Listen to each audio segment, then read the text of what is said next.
율리아나와 성 프란치스코 책 읽기. 완덕의 거울 꼼벤투알 성 프란치스코 수도회 제9부 예언적 영감에 대하여 100일 작곡한 피조물의 노래를 주교와 아시시 시장 앞에서 형제들이 부름으로써 이들의 화해가 이루어지리란 것을 예언하다. 성 프란치스코가 태양의 노래라 불리우는 피조물의 노래를 작곡하고 난 뒤의 일이다. 아시시의 주교와 시장과의 사이에 심각한 논쟁이 일어났다. 그 결과로 주교는 시장을 파문하고 시장은 어느 누구도 주교에게 물건을 매매하지도 말고 매매 계약도 하지 못하도록 명을 내렸다.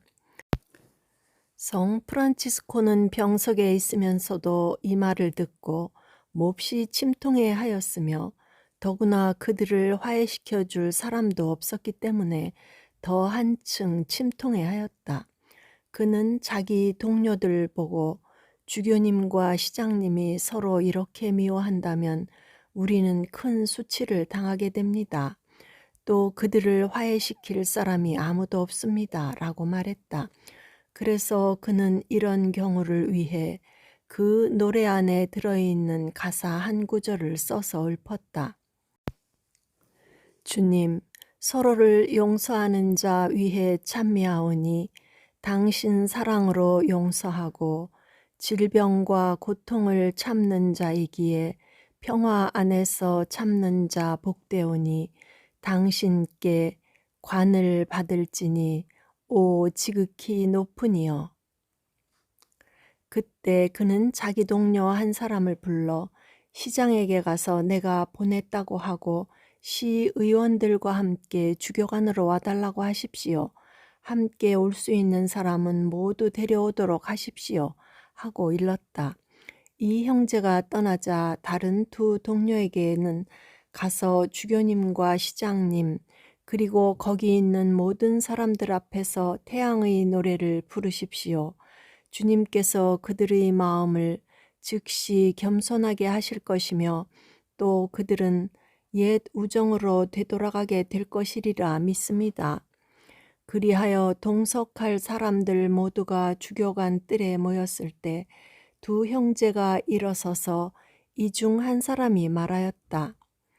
병중에 계시는 프란치스코님께서는 주님을 찬미하고 당신의 친구분들을 계도하기 위하여 피조물의 노래를 지으셨습니다. 그래서 그분께서는 여러분들이 기도하는 마음으로 들어주시도록 당부하셨습니다. 그리고는 그들의 노래를 불렀다. 시장은 마치 주님의 말씀을 듣고 있었던 것처럼 회개하는 마음으로 귀 기울이고 있다가 벌떡 일어서서 손뼉을 쳤다. 그리고 마구 울었다. 그는 성 프란치스코에 대한 믿음이 그만큼 강하였고 헌신적이었기 때문이었다. 피조물의 노래가 끝나자 시장은 여러 사람들 앞에서 말하였다. 나는 여러분들에게 엄숙히 말씀드립니다. 주교님을 용서하고 앞으로 우리 교구장으로 받들고 싶다는 말씀입니다. 그리고 비록 어느 누가 내 형제와 아들을 죽인다 하더라도 그를 용서할 것입니다.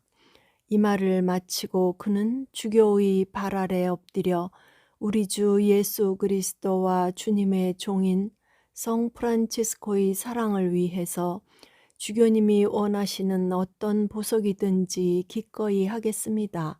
하고 주교에게 말했다. 그러나 주교는 그를 일으켜 세워 내 직분은 겸손해야 하는데 나는 성질이 급합니다.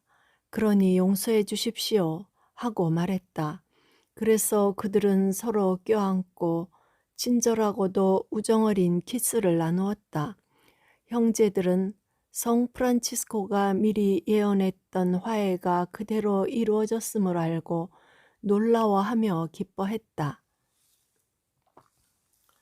또 거기 있던 모든 사람들은 주님께서 그들의 마음을 그토록 빨리 움직이게 하여 한마디의 말도 없이 그렇게 불편했던 관계를 하나로 바꾸어 놓았음을 크나큰 기적이라 했고 또 성 프란치스코의 덕분이라 했다. 성 프란치스코와 함께 지나온 우리는 그가 이것은 그러하다 혹은 이것은 그렇게 될 것이다 라고 말할 때마다 언제나 꼭 그렇게 되었다는 사실을 밝혀둔다. 우리가 이러한 일이 자주 일어났다는 사실을 알고 있기 때문에 오랫동안 두고두고 말하고 있는 것이다. 102. 침묵을 지킨다는 구실로 고백하기를 거부하는 어느 한 형제의 타락을 미리 예언하다. 겉보기로는 착실하여 거룩한 생활을 하고 있고 또 밤낮 없이 계속 기도하고 있는 것처럼 보이는 어느 한 형제가 있었다. 그는 계속 침묵을 지키고 있었으므로 사제에게 고백 성사를 볼 때마다 말 대신에 손짓으로 하였다. 그는 하느님 사랑 안에서 아주 독실하고 열성적으로 보였으므로 말은 하지 않지만 다른 형제와 때때로 함께 앉아 있을 때는 열성적인 이야기를 들으며 내적으로나 외적으로 기쁨에 넘쳐 있었고 다른 형제들을 감동시키기도 했다. 그러나 몇 년 동안 이런 침묵 생활을 하고 있을 때 성 프란치스코가 그가 살고 있는 곳을 방문하게 되었다. 성인이 다른 형제들로부터 그의 침묵 생활에 대해 듣고 나서 형제들에게 그는 틀림없이 고백하지 못하도록 방해하는 마귀의 유혹에 빠져 있습니다. 라고 하였다.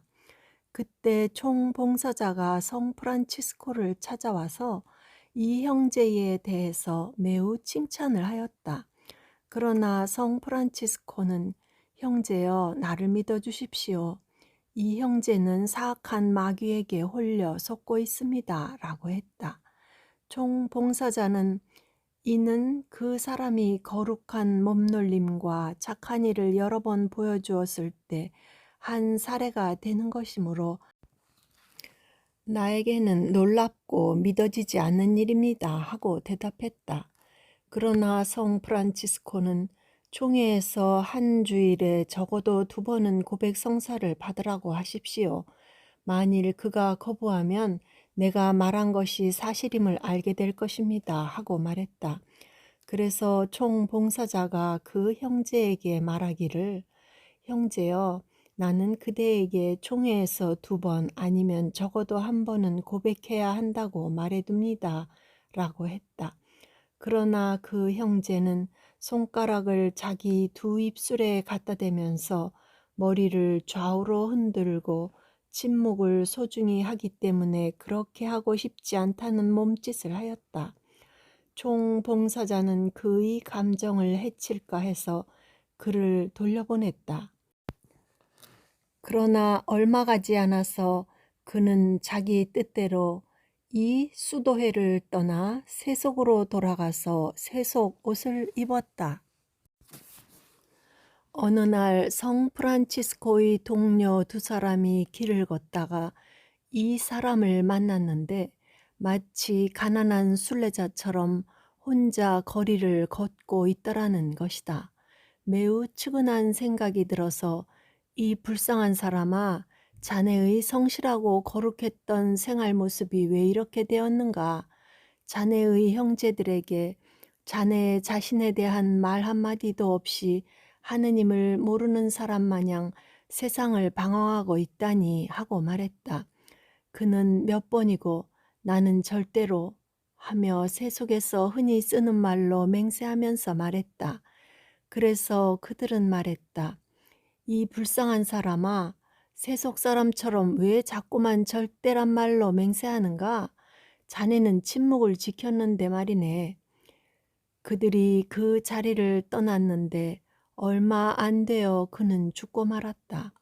형제들이 그를 문자 그대로 현재의 성인이라고 생각하였는데 성 프란치스코가 미리 예언했던 바 그대로임을 알고는 모두가 놀랐다. 103. 성 프란치스코에게 수도회의에 입회할 수 있도록 해달라고 눈물로 간청한 사람에 대하여. 성 프란치스코의 허락 없이는 형제회의에 들어갈 수 없었던 때의 일이다.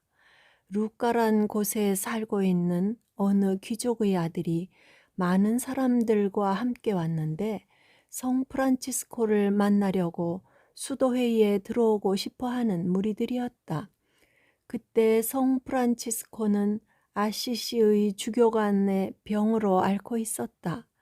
그들 모두가 성 프란치스코에게 다가왔을 때 그가 절을 하고는 큰 소리로 울면서 자기를 입회하게 해달라고 간청하였다.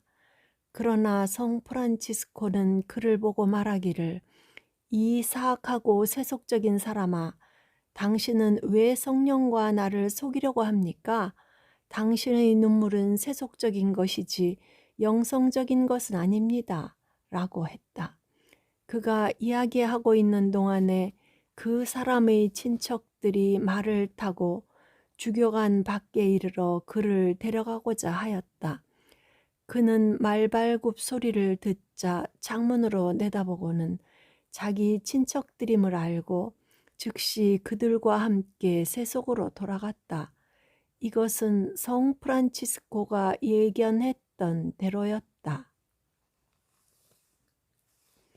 104. 성 프란치스코 때문에 포도를 잃어버린 어느 사제의 포도밭에 대하여. 성 프란치스코가 한 번은 리에티 가까이 있는 성 파비아노 성당에서 가난한 사제와 함께 살고 있을 때다.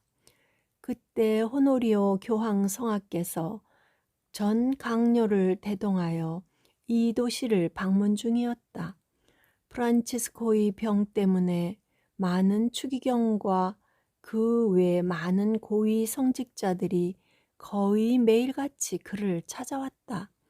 지금 이 성당에는 성 프란치스코가 유숙하고 있는 집과 붙어있는 작은 포도밭이 하나 있었는데 그를 찾아오는 대부분의 사람들이 그 포도밭을 지나 그 집 문간에 들어섰다.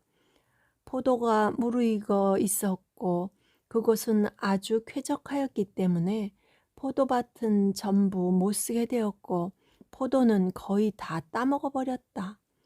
그래서 포도밭 주인 사제는 화가 잔뜩 나서 포도밭은 작지만 거기에서 내가 필요한 만큼의 포도주를 언제나 충분히 얻었는데 올해는 포도알 하나 남지 않겠구먼 하고 말했다.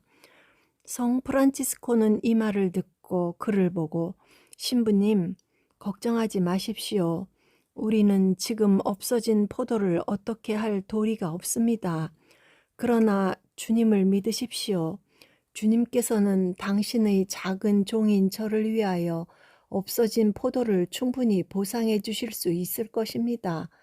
포도밭에서 최고로 수확을 거두었을 때 포도주를 얼마를 얻을 수 있었는지요? 하고 물었다. 10세 소마입니다. 사부님 하고 그 사제가 대답했다. 성 프란치스코는 그에게 이 일 때문에 후회와 지나친 말을 하지 마십시오.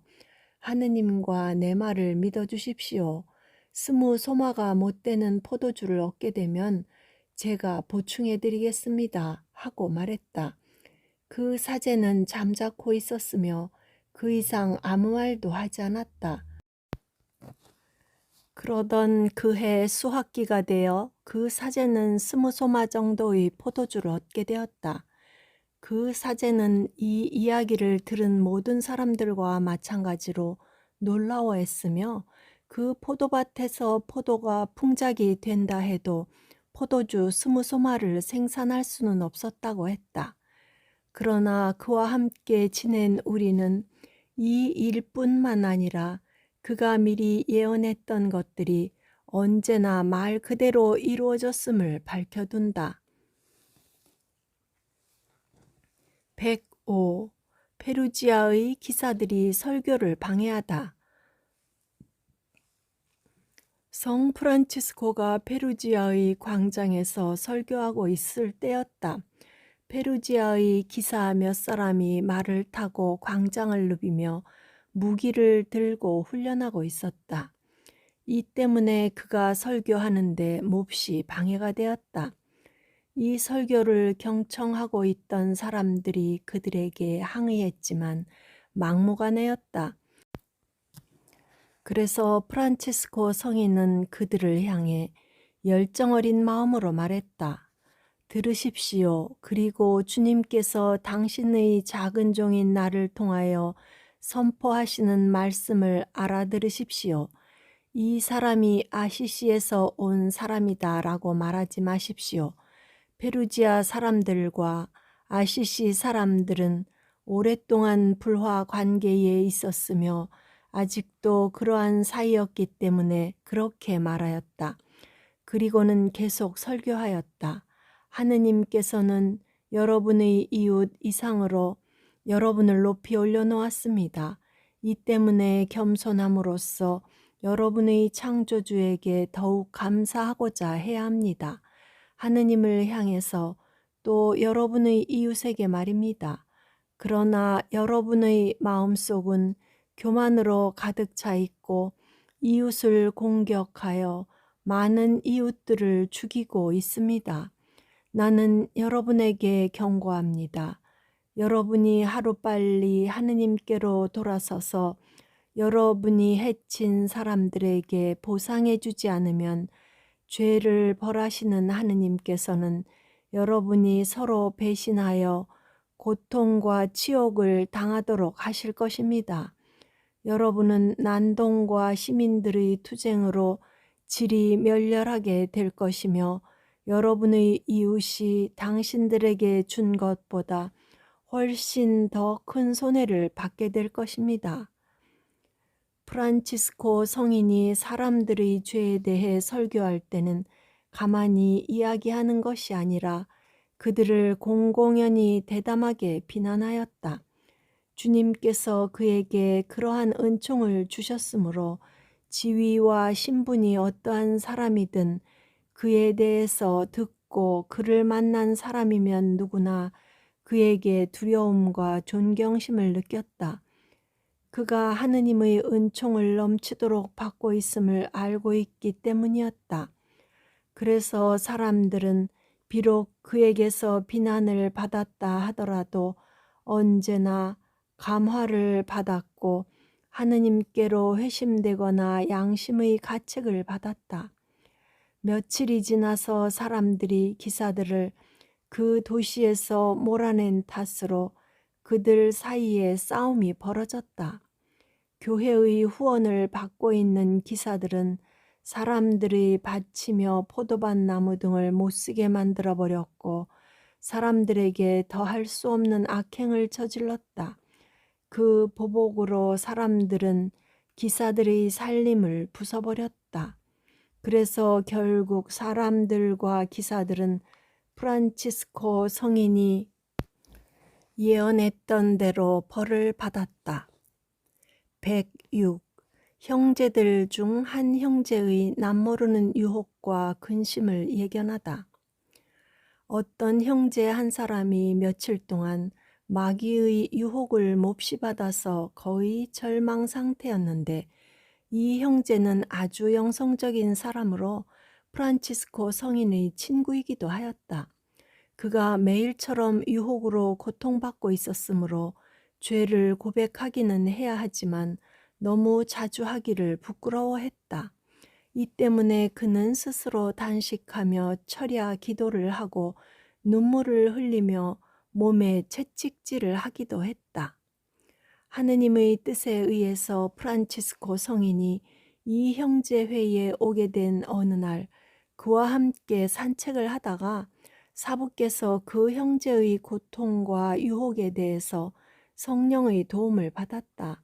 그가 함께 산책하고 있던 그 형제로부터 조금 떨어져 걷고 있었는데 고통을 받고 있는 그 형제를 향하여 말했다.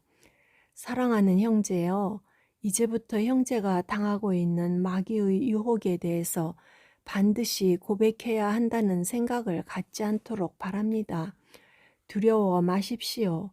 그들이 형제의 영혼에 손상을 끼치지는 못할 테니까요. 그들이 형제를 괴롭힐 때마다 나의 협조를 받아 주님의 기도를 7번 바치십시오. 그 형제는 프란치스코 성인이 자기에게는 고백하지 않아도 된다고 한 말에 큰 도움을 받았다. 왜냐하면 그가 이 문제로 해서 마음이 편하지 않았기 때문이었다. 그렇지만 그는 프란치스코 성인이 이 문제에 대해서 이미 알고 있었다는 사실에 놀랐다. 자기 고백을 들은 사제들만이 알고 있는 사실이기 때문이었다. 하느님의 은총과 프란치스코 성인의 덕택으로 그는 자기의 유혹에서 즉시 벗어났다. 그때부터 그는 매우 평화스럽고 평온한 마음을 유지하였다. 성인이 대담하게 그에게 고백을 면제시켜 준 것은 이렇게 되기를 바라는 마음에서였다. 107. 베르나르도 형제에 관한 예언한 일들에 대하여 그리고 그 일은 예언한 그대로 다 이루어지다. 프란치스코 성인이 세상을 떠나기 얼마 전이었다. 그의 앞에 좋은 음식상을 차려놓았을 때 그는 자기에게 최초로 찾아온 형제인 베르나르도 형제를 생각하였다. 그는 동료에게 이 음식은 베르나르도 형제에게 유익할 것입니다. 하고는 즉시 그를 데리러 사람을 보냈다. 베르나르도 형제가 당도하자 성인은 누워있는 침대 옆에 앉아 그에게 말하였다. 신부님, 나에게 강복해 주십시오. 그리고 사랑의 표시를 나에게 남겨주십시오. 만일 나에게 아버지다운 사랑을 표시해 주신다면 하느님과 모든 형제들이 저를 더욱 사랑해 주실 것입니다. 프란치스코 성인은 수일 전에 이미 시력을 잃은 뒤라 그를 볼 수 없었다. 그는 자기 오른손을 뻗쳐 에지디오 형제의 머리 위에 올렸는데 그 옆에 앉아있는 베르나르도 형제의 머리인 줄로 생각하였다. 그러나 성령의 도우심으로 즉시 알아차리고는 이는 나의 베르나르도 형제의 머리가 아니군 이라고 했다. 그때 베르나르도 형제가 더 가까이 다가가 그의 손을 머리 위에 올리고 그를 축복해 주었다. 그리고 자기 동료 중 한 사람에게 말했다. 내가 말하는 것을 기록하여 주십시오. 베르나르도 형제는 주님께서 주신 첫 번째 형제입니다. 또 자기 재산 모두를 가난한 사람들에게 나누어 줌으로써 성서 말씀을 최초로 이행하였습니다. 이러한 일과 그 외 많은 공로로 해서 전 형제회에서도 다른 형제 못지않게 사랑받지 않을 수 없었습니다. 내가 바라는 대로라면 총봉사자가 되는 사람이면 누구든지 나에게 하듯이 그를 사랑해주고 아껴주도록 바람하지 않습니다. 수도회의 봉사자와 모든 형제들이 그를 나 대신으로 생각하십시오. 이 말에 베르나르도 형제와 다른 형제들은 몹시 위안을 받았다. 프란치스코 성인은 베르나르도 형제의 탁덕함을 알고 있는 많은 형제들 앞에서 예언하였다. 가장 힘이 세고 교활한 몇몇 마귀가 베르나르도 형제를 유혹하기 위하여 다가와서 그에게 숱한 고통과 시련을 줄 것입니다. 그러나 그의 목적이 주님께 더 가까이 가는 것이므로 주님의 자비로 그의 고통과 유혹을 뿌리칠 것이며 그의 영혼이 평화롭고 위로를 받을 것이므로 그것을 보는 모든 형제들은 경이감에 가득 찰 것이며 큰 기적으로 여기게 될 것입니다. 그는 이러한 영육의 평화와 위로를 받으며 주님께 나아갈 것입니다. 성 프란치스코에게 이 이야기를 들은 모든 형제들의 놀라움은 그의 말이 그대로 이루어졌기 때문이었다. 베르나르도 형제는 자기의 치료될 수 없는 병으로 앓고 있으면서도 마음의 평화와 위로를 받고 있었기 때문에 그는 눕고자 하지 않았다. 그가 앓을 때마다 머리가 어지러워지지 않도록 하고 비록 미미한 증세라 하더라도 하느님을 묵상하는 데 방해되지 않도록 하거나 수면이며 혼미한 상태에 빠지지 않도록 앉은 자리에서 비스듬히 기대었다. 또한 그가 이러한 증상을 느낄 때는 즉시 벌떡 일어서서 이게 뭐람, 내가 왜 그렇게 생각하고 있지 하며 자기를 때렸다. 그는 어떤 종류의 약이라도 복용하려 하지 않았으며 약을 가져다 주는 형제에게는 내 마음을 어지럽히지 말아 주십시오 라고 했다. 베르나르도 형제는 보다 큰 자유와 평화 안에서 죽기 위하여 그때부터 의사인 한 형제에게 자기 몸을 위탁하며 말했다. 나는 내가 먹거나 마시는 음식에 대해서는 상의하고 싶지 않습니다. 음식 문제는 형제에게 전적으로 맡깁니다. 만일 형제가 음식을 준다면 먹을 것이나 주지 않으면 요청하지는 않을 것입니다. 그의 몸이 점차 쇠약해지므로 그는 자기가 숨을 거둘 때까지 항상 자기와 함께 있어줄 사제 한 사람을 데려다 주기 바랬다. 그는 양심에 꺼림칙한 일이 기억나면 그것을 즉시 고백하였다. 그가 죽고 난 뒤 그의 육체는 희고 부드러웠으며 마치 미소를 짓는 것 같았다.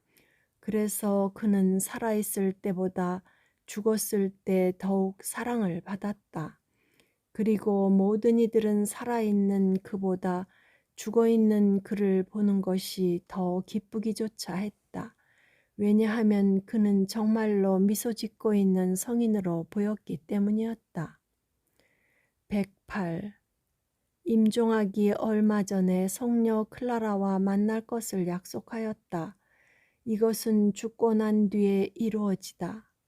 성 프란치스코가 세상을 떠나던 주간이었다. 아시시의 성 다미아노 성당에서 지내고 있는 가난한 자매 중에 가장 최초의 꽃이 된 클라라 부인은 프란치스코가 돌아가시기 전에 자기가 먼저 죽을까 두려워했다. 왜냐하면 그들 두 사람이 병으로 동시에 몹시 앓고 있었기 때문이었다. 그녀는 하느님 다음 가는 아버지이신 프란치스코를 다시 볼 수 없다는 생각 때문에 몹시 슬피 울었으며 위로를 받을 수가 없었다. 그가 자기의 위로자였으며 스승이었고 자기에게 최초로 하느님 영광을 알게 해주었기 때문이었다. 그래서 한 형제 편으로 걱정스런 편지를 보냈다.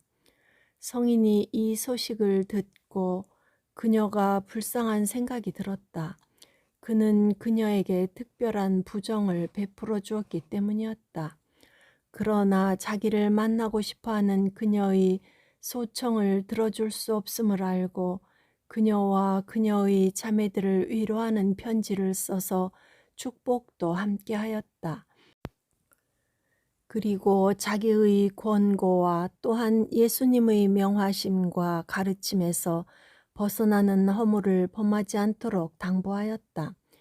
그녀가 모든 슬픔을 극복할 수 있도록 그녀가 보낸 형제에게 성령의 도움을 받아 말하였다. 가서 클라라 부인에게 모든 슬픔일랑 거두라고 하십시오. 그녀는 지금 나를 볼 수 없기 때문입니다. 그러나 그녀가 죽기 전에는 그녀와 그녀의 자매들이 틀림없이 나를 만나게 되고 나에게 위로를 받게 될 것입니다. 그리고 얼마 안 되어 프란치스코 성인은 밤에 숨을 거두었고 아시시의 모든 사람들과 성직자들은 그가 죽은 그 자리에서 그의 성실을 옮기기 위하여 일찍 왔다. 그들 모두는 성가와 찬미가를 불렀고 나무 막대기를 가져왔다. 그의 딸들을 위로하고자 하느님께서는 프란치스코 성인을 통하여 당신 말씀하신 바가 이루어지도록 당신 뜻에 따라 성 다미아노 성당으로 옮겼다. 그리고 자매들이 언제나 성체를 영하며 하느님 말씀을 듣곤 하는 쇠창살 문이 열리고 형제들은 그의 성실을 관가에서 내려 오랫동안 창문 앞에서 자기들 팔에 안고 있었다. 클라라 부인과 그 자매들은 그토록 위대했던 아버지의 위로와 권고를 잊고 비통함에 젖어 큰 소리로 울었지만 그러나 이로해서 그들은 위로를 받았다. 109. 자기 육신이 죽고 난 뒤 영광을 받게 될 것이라고 미리 예언하다. 어느 날 프란치스코 성인이 아시시 주교관에서 병으로 앓고 누워있을 때였다. 어떤 영성이 깊은 형제가 미소를 띠면서 농담조로 지금 입고 계시는 삼배 옷값으로 주교님께 얼마를 청구하셨습니까? 지금 삼배 옷을 입고 있는 이 작은 육신이 언젠가는 값비싼 옷감과 귀중한 천으로 휘감기게 될 것입니다. 하고 말했다. 그때 그는 거칠한 삼배로 기운 겉옷 한 벌과 삼배 수도복 한 벌을 가지고 있었다. 프란치스코 성인은 자기 말이 아닌 성령의 말씀으로 뜨거운 영적 기쁨에 넘쳐 대답하였다. 형제가 한 말은 사실입니다. 그것은 나의 주님의 찬미와 영광이 될 것이기 때문입니다. 구독과 좋아요는 힘이 됩니다.